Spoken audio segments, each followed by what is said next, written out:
Olá, muito boa noite para você. Começa agora mais uma edição do Ponto e Contraponto. E o assunto de hoje é algo que deve ser debatido o ano todo, mas que ganha os holofotes todo mês de junho, que terminou recentemente: os direitos dos LGBTQIA+.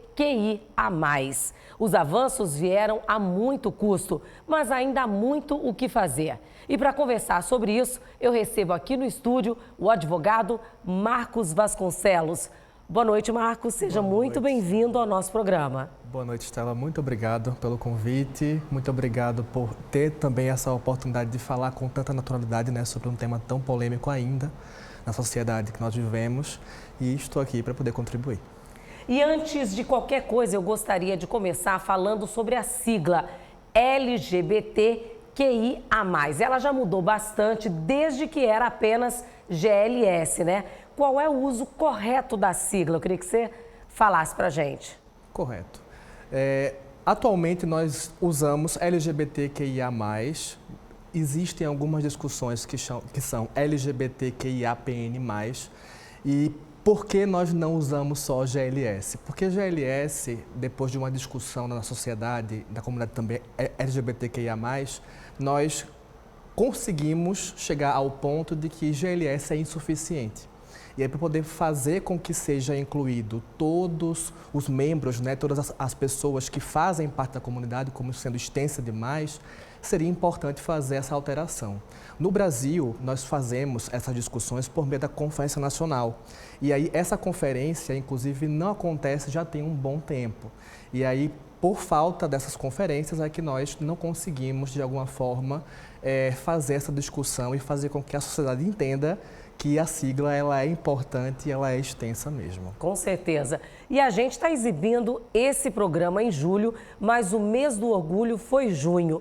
É um período para reconhecer as vitórias e analisar o que mais falta ser feito. Na sua opinião, o que falta para a gente avançar mais?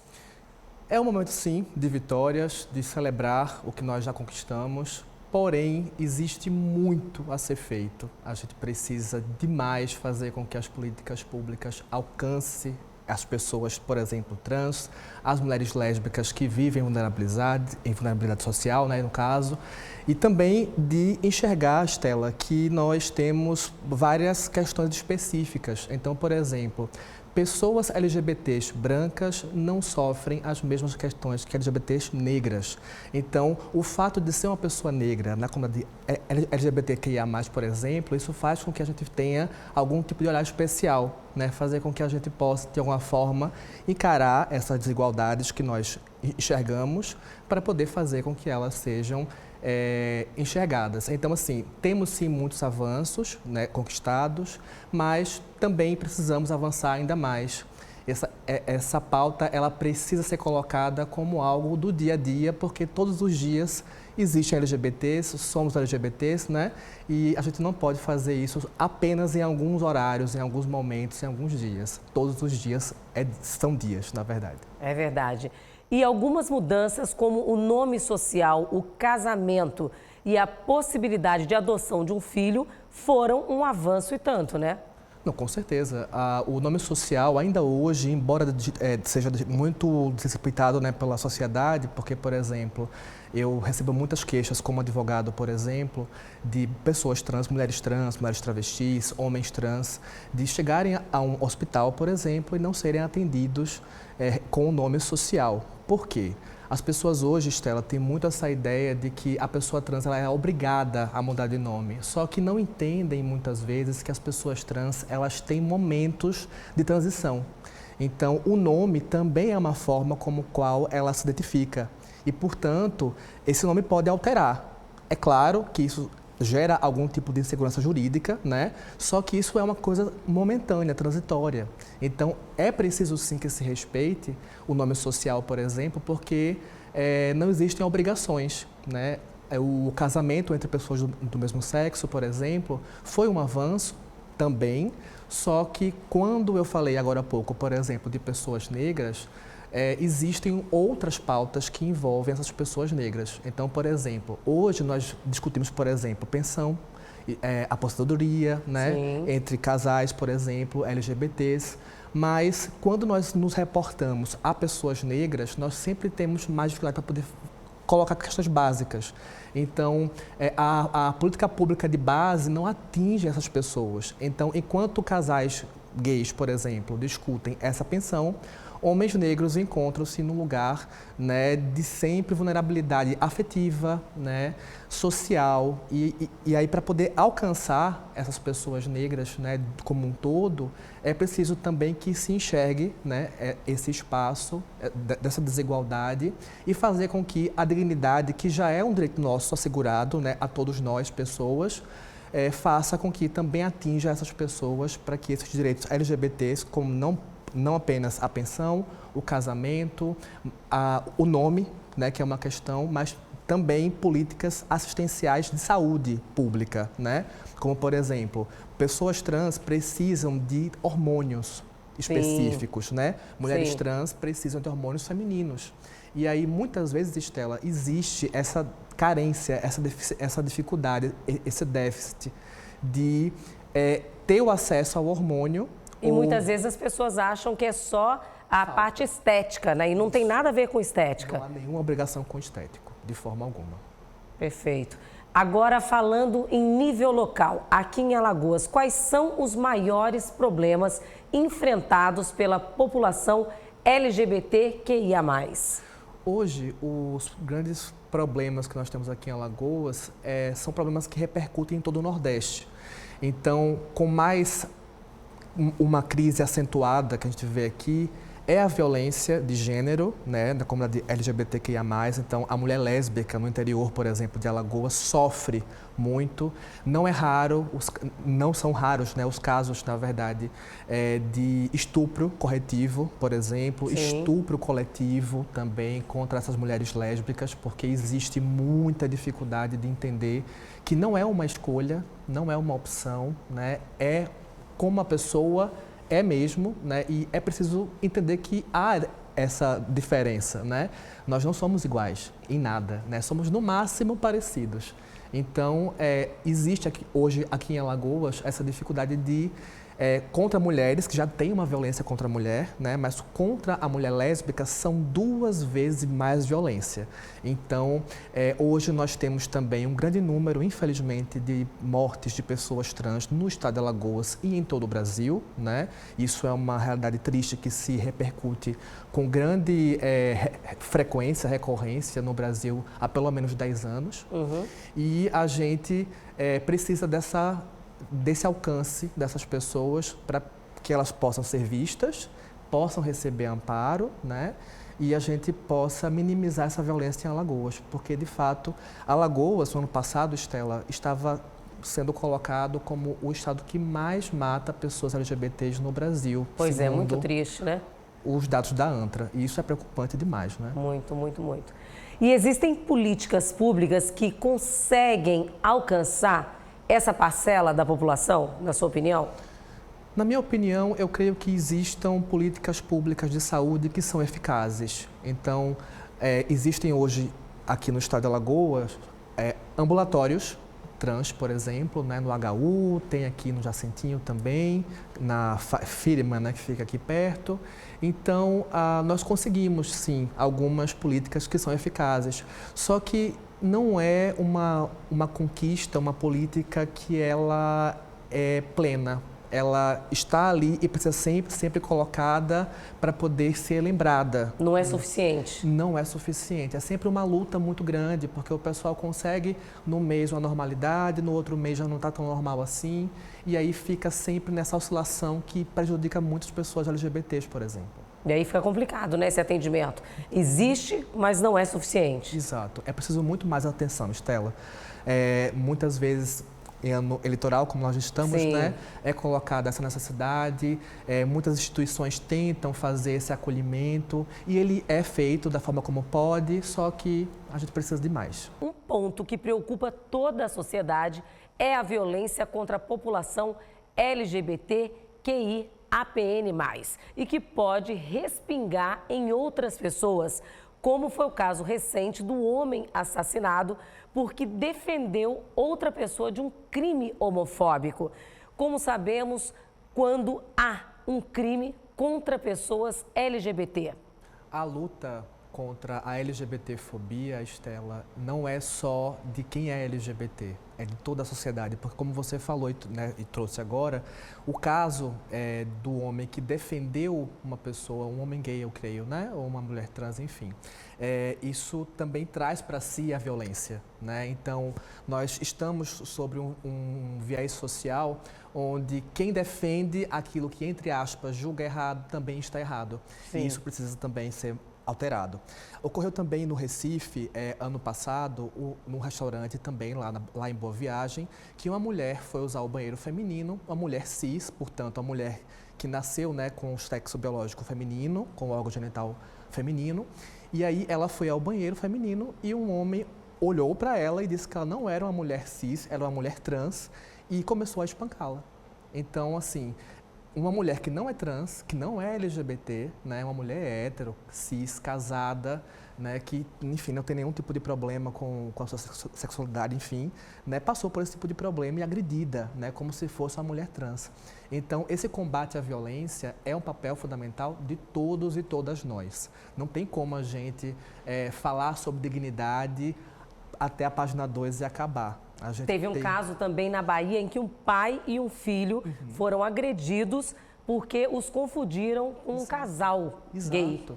É sempre essa ideia, essa interpretação de que ele é errado, então eu tenho que agredi-lo. E não é assim. São vidas, são pessoas que são seres humanos, né, que estão ali para poder viver sua vida normal. E mesmo que não, e mesmo, Estela, que pareça algo errado, a gente não pode ser colocado como essa caixa do vou agredir, sabe?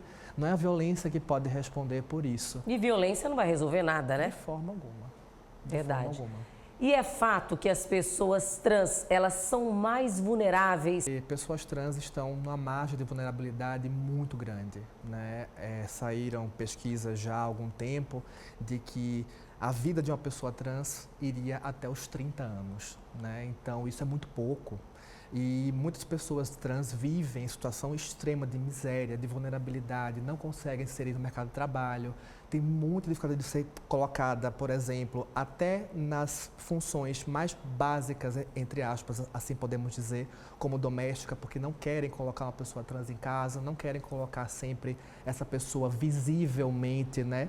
E aí é muito complicado. Por isso que é importante, Estela, também lembrar que essas políticas públicas que foram faladas, não só de saúde e educação, mas também de empregabilidade. Geração de emprego, né? Pois é, porque o emprego precisa fazer girar, né, o dinheiro que essas pessoas têm para poder se manter, sobreviver, né?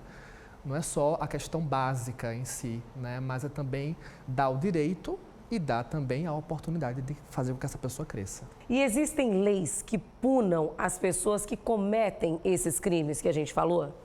Então, hoje nós não temos uma lei específica contra esses crimes, mas nós temos a aplicação por meio de uma interpretação do Supremo Tribunal Federal, né, o STF, que utiliza a lei de racismo para poder fazer com que essas pessoas que fazem crimes, né, contra LGBTs sejam punidas. Então, essa interpretação, ela usa a lei de racismo, as penas, elas variam, mas no geral são de 3 a 5 anos e existem formas, assim vamos poder dizer num português mais simples, né, diferentes. Então, tem a injúria homofóbica, a injúria lesbofóbica, assim como existe, por exemplo, a injúria racial, né, e existe a homofobia, a lesbofobia, a bifobia, como algo, a transfobia também, como algo mais geral, né, que pode englobar uma pessoa, um indivíduo apenas, ou um grupo de pessoas. Nesse ponto, as leis também precisam ser revistas?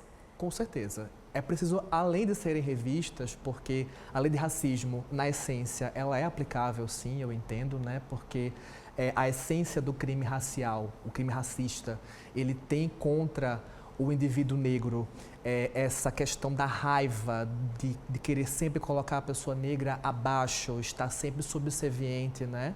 E nós entendemos que não, todos nós temos que ser iguais em direitos. Então, a lei, ela comporta, sim, mas é necessário mais do que a criação da lei.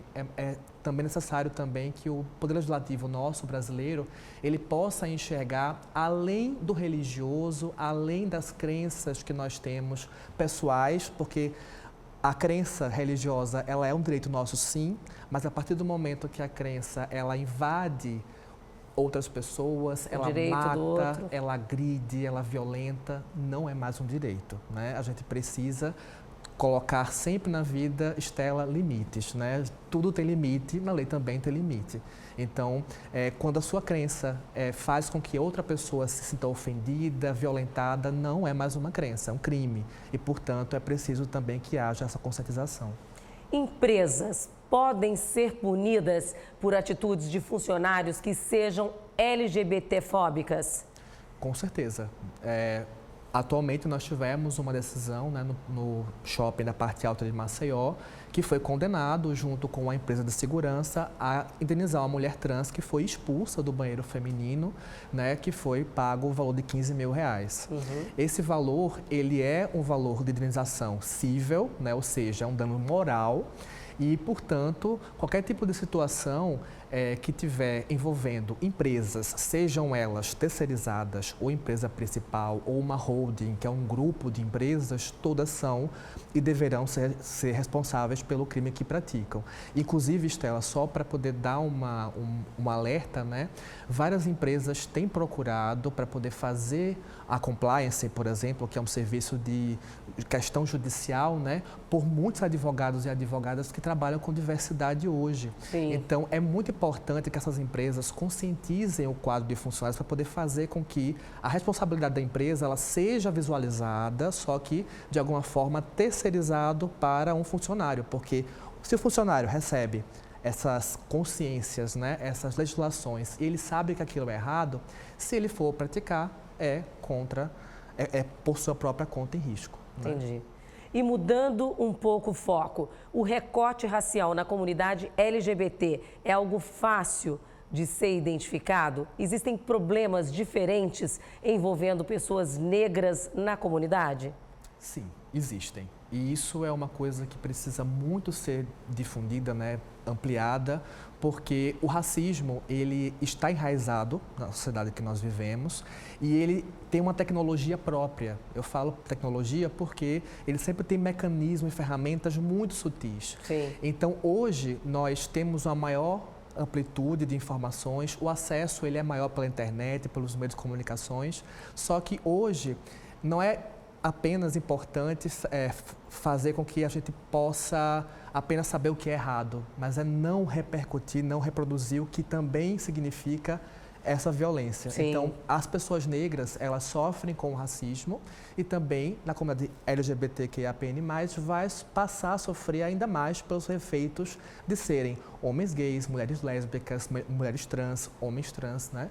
E aí, a partir disso, nós temos efeitos muito mais danosos, psicologicamente, assim falando, muito mais complicados, porque já não é certo, entre aspas, para o ponto de vista comum, né, da violência, da discriminação, ser gay, por exemplo. Então, nós temos um homem negro que tem que se submeter a esse ideal de subserviência, de ser menos, porque é uma pessoa negra, e de ser um homem gay, por exemplo. Então, nós temos dois pontos muito delicados e que precisa também alcançar na esfera pública, na esfera privada, esse debate, para poder se enxergar os pontos e fazer com que as violências não sejam reproduzidas.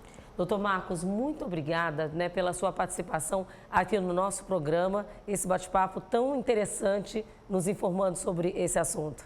Muito obrigado, Estela. E a você de casa, gratidão por sua companhia mais uma vez. Para rever essa e outras edições, é só acessar o nosso canal no YouTube, TV Ponta Verde SBT. Tenha uma ótima noite, nos vemos no próximo sábado, a partir da 1 da tarde com agenda e às 7h30 da noite aqui no PCP. Tchau, tchau.